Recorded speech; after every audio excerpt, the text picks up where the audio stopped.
It was a graphic design job. In 1967, Jan Haworth helped create an iconic image for the biggest band of all time. I wasn't a fan of the Beatles. I mean, they're okay, but I like American music. The daughter of a filmmaker, Haworth was born in California, moved to London to study art, and married fellow artist Peter Blake.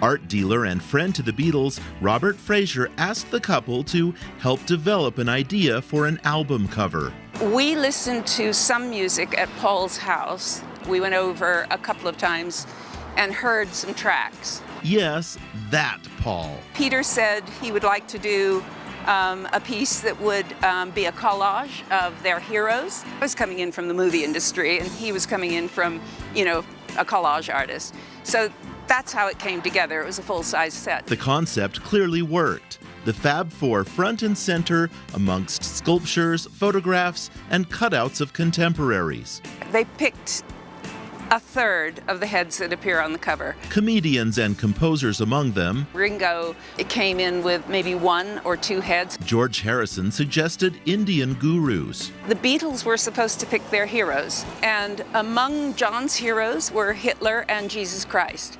And so, that had to be edited out, basically. The image is, Haworth says, an indicator of the times. You have to reflect on the fact that the Beatles chose no women whatsoever. The choices of women that are on the cover are Peter and my fault. Half of those are fictional. There's only 12 women altogether. Part of the 12 is 3 Shirley Temples. Just all I can say is sorry. But the legacy isn't all bad. Probably the best accomplishment of Sgt. Pepper is all the rip-offs that have happened. From punk rock bands to The Simpsons. Frank Zappa doing a Sgt. Pepper rip-off. And endless magazine covers. That's really interesting because it means that it's provoked a format and a discussion about what do you include. The album cover also influences Haworth's ongoing work. Just fell in love with Utah. After divorcing and moving back to the States with her children, she created the SLC Pepper mural on Salt Lake City's west side. Not concentrating on celebrity, equalizing the women in the sciences and social activism and so forth. It was done in the early 2000s, though someone more recently and anonymously added the face of George Floyd. At that moment, to make that statement was exactly right, and I think it's great. It's a community mural. A camera supply store also has a massive mural featuring her late friend, actor Dennis Hopper. It's like a 17-foot by 24-foot camera with Dennis Hopper's face reflected in the lens of the camera.